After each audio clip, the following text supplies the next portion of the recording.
हाँ जी बेटा, क्या नाम है आपका, कहाँ से आए हैं? सर मेरा नाम प्रवीण कुमार हुआ, मैं बिहार से आया हूँ। जी। और कब से? मैं सर 1.5 साल से 2 साल से मैं इस प्रॉब्लम से ग्रसित था।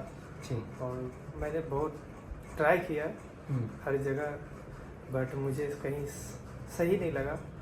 और आपकी वीडियो मैंने देखा सर, मैंने एक दोस्त से इंक्वायरी भी लिया, बहुत अच्छा लगा और मैं डायरेक्टली यहाँ आया हूँ। ओके। नॉर्मली लोग एक दो सर्जरी कराने के बाद पहुँचते हैं। आपकी भी जिनसे बात हुई थी, हो सकता है वो डायरेक्ट नहीं आए होंगे। नहीं, वो But- डायरेक्ट नहीं आए थे, हाँ, बट बेटा, हम सर डायरेक्ट आए क्योंकि हमें इधर उधर जाना ही नहीं अच्छा लग रहा था। और मुझे इंटरव्यू देख करके ऐसा लगा कि यहाँ पे मैं सेफ हूँ। ओके। जी। तो क्या एक्सपीरियंस था, मतलब क्या इशू क्या था जब शुरू में होता था? दर्द होता था, बस ब्लड आता था, क्या था issue? Yes sir, first time मेरे को प्रॉब्लम हुआ सर 2019 में, ओके। दिसंबर लगभग में। हम्म, एक जैसे फोका होता है सर, उस तरह से फोका हुआ था। मैंने नॉर्मल ऑपरेशन करवा करके ओके। फिर सुखा दिया गया। ओके। फिर मैं कुछ महीना ठीक रहा। नॉर्मल फिर ऑपरेशन मतलब पस निकाल दी थी उसमें? हाँ, उससे सिर्फ पस निकाल दिया और उसके बाद सुखा दिया। हम्म, फिर कुछ महीने के बाद, 1-2 मंथ के बाद फिर स्टार्ट हो गया था वहाँ पे एक फिर से बैलून बनने लगा। ओके।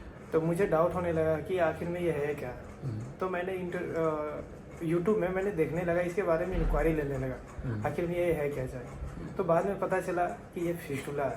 ओके।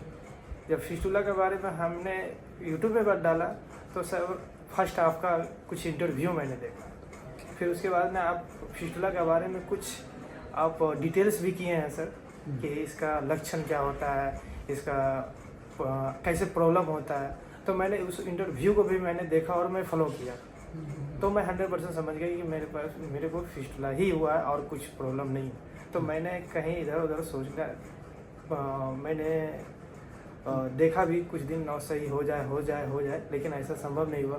तो मुझे कंफर्म हो गया कि फिस्टुला है। तो मैंने सोचा कुछ पैसा जुगाड़ करके मैं डायरेक्ट वहीं पे जाऊँ और मैं इलाज जब करवाऊँ। यहाँ आने का मन बना तो दोस्त घर वालों ने बोला नहीं कि काफ़ी दूर है और सीधा मतलब तुम पहले यहीं इलाज कर लो या कुछ ऐसा? जी जी, पापा तो पूरा इनकार कर रहे थे, क्योंकि वो कई बार दिल्ली आकर के वो थोड़ा सा प्रॉब्लम में आए थे। कभी वो खुद से वापस नहीं गए, तो इसी वजह से वो इनकार कर रहे थे। बट मुझे अपने आप से ज़्यादा भरोसा आप पे था। तो मैं ज़बरदस्ती आया हूँ और आज भी पापा नहीं आए, मैं अकेला आया हूँ। आप तो देख ही रहे हैं सर, मैं अकेला आया हूँ। और मुझे बीच में तो पापा आए थे साथ में जब ट्रीटमेंट चला था? हाँ, ट्रीटमेंट चला था तो पापा आए। जब आए तब उनका फिर मन का डाउट क्लियर हो गए थे उनके? हाँ, उस समय से क्लियर हो गए थे। फिर थर्ड बार में बोले कि हमें भरोसा है, तुम जाओ। डॉक्टर से हमको मिलकर ऐसा लगा कि वो तेरा पिता दूसरा है। तो मुझे विश्वास और भरोसा करके मैंने फिर यहाँ भेजे। यकीन हो गया था सेकेंड टाइम में ही पापा को भी। ठीक है, ठीक है। अब कैसा लग रहा है? पेन, डिस्कम्फर्ट कुछ? कितना ट्रीटमेंट में क्या हुआ? मतलब ट्रीटमेंट के दरमियान कई बार आदमी सोचता है, क्योंकि नॉर्मली तो देखो ऐसा है कि ज़्यादा ख़राब करके आते हैं या कई ऑपरेशन करके आते हैं, तो उनको कुछ भी टच भी करें, जो जितनी भी सर्जरी कर लें उनको कोई भी फीलिंग नहीं आती। उन्हें लगता है कि मुझे कुछ दर्द तकलीफ हुआ ही नहीं। बट जैसे आप डायरेक्ट आए थे तो कई बार मन में होता है कि हाँ मैं डायरेक्ट आया हूँ, तो जो थोड़ा बहुत भी दर्द आप सोच के आते हो नहीं होगा, बट कुछ ना कुछ डिस्कम्फर्ट होता है। वो कितना का था? मैनेजेबल था, ज़्यादा था? ये मैनेजेबल था सर। मैंने कभी ऐसा सोचा ही नहीं था कि जो पहले मैं पेन सहता था उससे कई गुना कम जो है मुझे पता ही नहीं चल रहा है। ओके। मुझे पता ही नहीं चल रहा है कि फर्स्ट टाइम मैं ऑपरेशन हुआ मुझे कोई फील ही नहीं हुआ। सेकेंड टाइम भी, थर्ड टाइम में थोड़ा सा फील हुआ। आज हाँ, थोड़ा सा कट फट होगा सर, तो थोड़ा सा तो फील ऑटोमेटिक होगा ही। हाँ बिल्कुल, मैं यही बोलता हूँ कि लिविंग टिश्यू है, जो डेड टिश्यू है वो तो निकाल ही देंगे, पर जो लिविंग टिश्यू है जहाँ जब उस पर काम करेंगे थोड़ा बहुत पेन डिस्कम्फर्ट होना है, थोड़ा बहुत ब्लड आना, वो बहुत नेचुरल है, उस पर ज़्यादा ध्यान नहीं देना। वो इवन हमारे लिए ज़रूरी है ताकि वो प्रॉपर हीलिंग हो सके। Yes. वहाँ पे अगर उसमें लाइफ है तभी तो वो वहाँ से नया टिश्यू बन के ग्रोथ होके पूरा का पूरा रिकवर करेगा। Yes. बट वो मैनेजेबल होना चाहिए, मेन हमारा यही एम रहता है। पेन भी कम से कम हो, जल्दी से जल्दी आप अपना बैठ सकें, जितना जल्दी हो सके काम पे जा सकें। मैंने तो काम रोका ही नहीं सर, ओके। मैं तो सारा कुछ कर रहा था। और सर मैं ऑपरेशन के ही टाइम में तो मैंने मैरिज भी हुआ सर, मैंने आपको कार्ड भी दिया था सर। हाँ। आप सोच सकते हैं कि ऑपरेशन के दौरान मैंने मैरिज किया होगा तो किस तरह का कंडीशन होगा। फिर भी मैनेजमेंट ऐसा था कि मुझे सर अच्छा लगा, कुछ फील ही नहीं हुआ। बहुत बढ़िया। और सर मैं रियली मैं बोलता हूँ सर, मैं यहाँ आकर के ऐसा लगता है ना मैं मंदिर में आया हूँ। दवा और दुआ आप ही हैं सर, थैंक यू। जो कि मैं क्लियर हो गया हूँ और आज मैं बहुत अच्छा फील कर रहा हूँ। कोई किस जानकारी लेना चाहता हो, आपसे बात करना चाहता हो, आप टाइम दे पाएंगे? जी जी ज़रूर सर, मैं तो सौभाग्य होऊंगा सर कि किसी का लाइफ में ज़िंदगी फिर से आ जाए, ऐसा मैं सौभाग्य रहूँगा बहुत सर। अच्छा आपका जो ये विचार है। मेरा एम भी यही होता है कि आप, कई बार लोग सोचते हैं कि मतलब ये इंटरव्यू से बहुत फ़र्क पड़ता है, कहने की बात है। कई बार जब डिप्रेस्ड होता है, जब आप बात कर लेते हो उनसे, तो उनको कुछ ना कुछ होप होती है। कई बार इतने ख़राब हो चुके होते हैं, वो होप ही छोड़ चुके होते हैं कि ये ठीक होगा। ठीक हो गया नहीं ठीक है ये ना? राइट आपके सर। मन में भी ख़राब ख्याल आने शुरू हो गए होंगे बीच में? सर मुझे तो ऐसा ख्याल तो नहीं आया सर, न्यू था, बट सर मैंने आपका वीडियो देखा ना सर, मैं इतना अपने आप में पॉजिटिव हो गया हूँ ना, मुझे समझ में नहीं आ रहा था कि इतना पॉजिटिव कैसे हो सकता हूँ, जबकि सब लोग नेगेटिव इसको ले रहा है, लेकिन हम पॉजिटिव ले रहे हैं सिर्फ आपको देख के और आपका वीडियो देख कर। मैंने एक दो से पूछा भी हूँ, अच्छा से एक्सपीरियंस भी लिया हूँ उस जगह से। और मैं क्या कह सकता हूँ सर, मेरी ओपिनियन यही रहेगा सर कि अगर जो किसी को कुछ होता, किसी को ये प्रॉब्लम होता है, तो प्लीज़ इसे शर्मिंदा ना करें, जल्द से जल्द इसे इलाज कराएं। जितना इसे लेट करेंगे उतना आपको दिक्कत बढ़ती ही जाएगी, और अब बढ़ने से ये प्रॉब्लम ईजी से ख़त्म नहीं होगा, चाहे कोई भी डॉक्टर। जितनी बार इसका बाहर का मुंह बंद होगा, उतनी बार ये अंदर फैलेगा।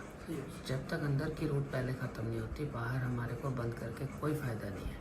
आदमी सोचता है कि दवाई खा लूँ, एंटीबायोटिक खा लूँ, कुछ भी XYZ, होम्योपैथी, आयुर्वेदिक या जो भी दवाई, अगर वो बाहर से मुंह बंद कर रही है तो उससे कोई बेनिफिट नहीं है। बेनिफिट की जगह उल्टा नुकसान है कि आज ये मुंह बंद हो गया, अब उसको रास्ता नहीं मिल रहा, तो वो कहाँ जाएगा? वो एक और मुंह बनाएगा। Yes sir. सर सीधी सी बात, एक गांव भाषा में बोला जाए, ये एक प्रकार के पौधा है सर, अगर जब तक इसका जड़ नहीं खत्म होगा उसका टहनियाँ नहीं मिटेगा। बिल्कुल।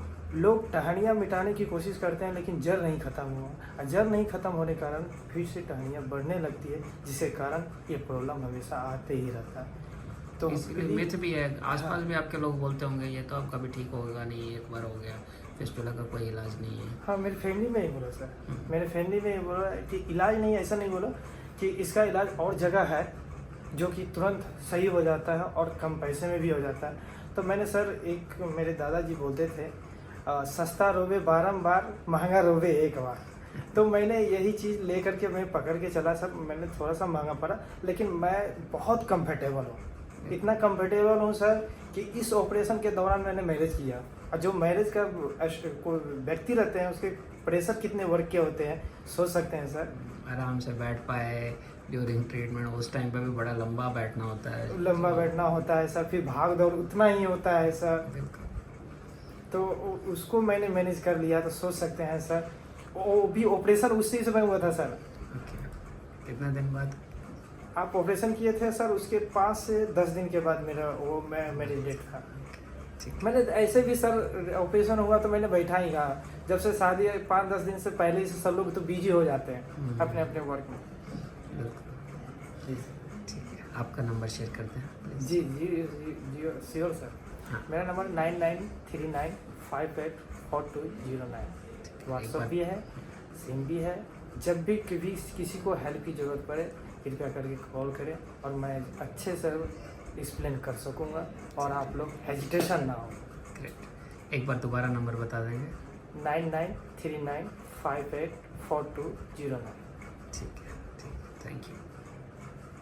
And thank you so much sir, आपने मेरी लाइफ को इतना बड़ा बना दिया सर, नहीं तो मुझे उम्मीद नहीं था सर। बस ठीक रहो आप, वही जो विश्वास के साथ आता है ठीक होकर जाए तो हमें बहुत अच्छा लगता है। सर मुझे यकीन है सर, कोई भी यहाँ पे आएगा तो ठीक होके ही जाएगा, कोई ऐसे यहाँ से नाराज़ होके नहीं जाएगा सर, मुझे इतना तो उम्मीद है। हमारी कोशिश तो पूरी रहती है, जी। बाकी तो भगवान के हाथ में है। Thank you. Thank you so much sir.